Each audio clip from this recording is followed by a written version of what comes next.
अस्सलामुअलैकुम जी, मेरा नाम मेरना समाने का और मैं बुशरा बीबी ख्वाब फरीमाने का की बड़ी बेटी हूँ। मैंने कभी कोई वीडियो नहीं बनाई है, मेरी पहली वीडियो आज तक।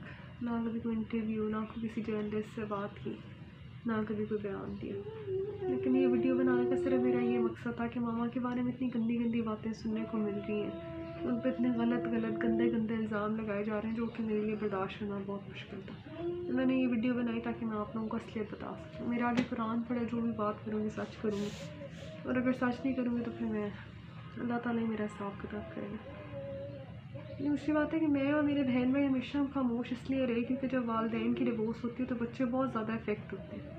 ज़ाहिर बात है हम बच्चे भी बहुत तकलीफ़ में थे और साइड पिक करना हमारे लिए मुश्किल था क्योंकि हम माँ बाप दोनों से बहुत अटैच थे हैं बल्कि। और मैं मैरिड थी, मेरी जो इन लॉज की फैमिली है उनकी वापसी नून लीग से, तो ऐसे टाइम में खामोश रहना बेहतर था हमारे लिए। कोई भी इल्ज़ाम लगे आज तक या कोई भी बात हो, किसी चीज़ पे भी हमने कोई अपना रद्द-ए-अमल नहीं दिया, ना कभी कोई बयान दिया। लेकिन ऐसे जब मामा की बात आई तो माँ से चुप नहीं बैठा गया, इसलिए हमें मुनासिब लगा कि हम ये वीडियो बना के आप लोगों को असलियत बताएं।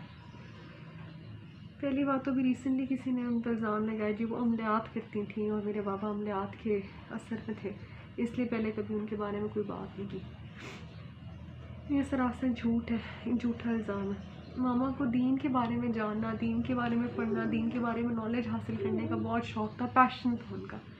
उनको कोई बुक मिलती थी औलिया किराम की ज़िंदगी के बारे में, कुरान की तफसीर से लेके जो भी दीन के बारे में था वो पढ़ती थी और उस नॉलेज को फिर वो आगे लोगों तक पहुंचाती थी। किस तरह पहुंचाती थी? उनसे कोई सवाल करता था, कोई हेल्प मांगता था तो वो दीन की रोशनी में उसकी रहनुमाई करती थी। इतना सिर्फ उनका कसूर है। दूसरी बात, मामा एक बहुत सादी ज़िंदगी उन्होंने हमेशा गुजारी है। उनकी ज़िंदगी उनका क्या था रूटीन से उठती थी, क्योंकि हम जॉइंट फैमिली में रहते थे, हमारे पास 2 रूम्स होते थे।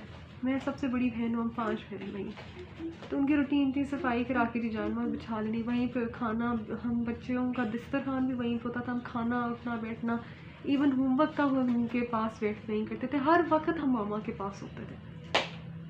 और उनकी कोई सोशल लाइफ नहीं थी, उन्होंने सारा टाइम सिर्फ अपने बच्चों के लिए और सिर्फ ये दीन की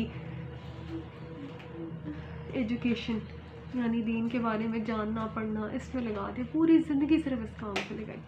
तो ऐसी औरत जितनी पर्दादार उतनी नेक, उसके बारे में इस तरह की बातें सुनना बहुत हमारे लिए बहुत तकलीफ़ थे और मैं कभी सोच भी नहीं सकती थी कि इस तरह वीडियो बना के हमें उनको कैरेक्टर को डिफेंड करना पड़ेगा। लेकिन खैर, दूसरा उनकी बात की गई जी कि इद्दत में उन्होंने कहा कि मेरे बहन भाई क्योंकि छोटे थे, मामा घर में ही इद्दत, जो शरई इद्दत होती है वो टाइम पूरा करके गई थी। मामा का रूम अलग हो गया था बाबा से, क्योंकि बहन भाई छोटे थे, शायद उनको अंदाज़ा नहीं था, मैं अंडरस्टैंड करती थी इस चीज़ को। तो वो टाइम जो इद्दत का होता है वो उस घर में ही रह के उन्होंने शरई इद्दत पूरी की। उसके बाद वो नानी के घर चली गई और नानी के घर काफ़ी अर्सा रहने के बाद उनकी खान साहब से निकाह हुआ।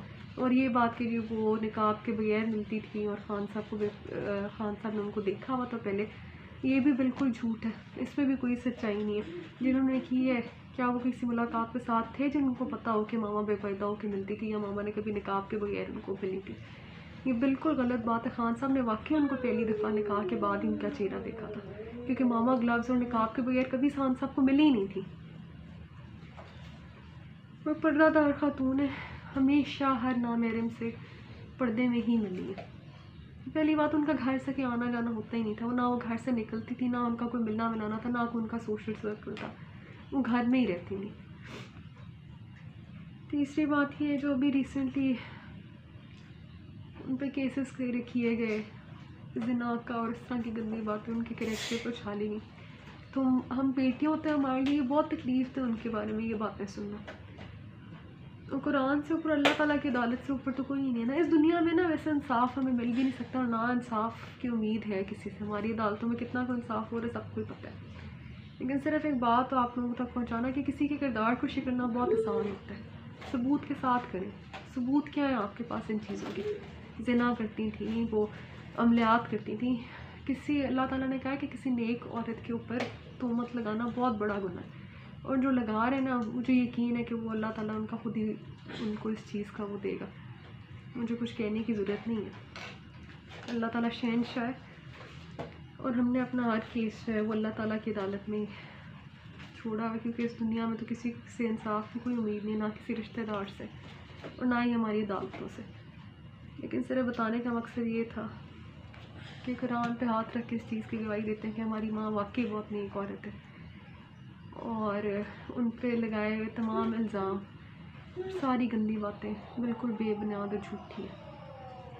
और क्योंकि हम बच्चे हैं, हमारे से ज़्यादा उनको कोई नहीं जानता। फिर लतीफ़ ड्राइवर होगा या कोई भी नौकर होगा, उसकी गवाही से ज़्यादा आगे हमारी बात है, क्योंकि हमने उनके साथ ज़्यादा टाइम गुजारा।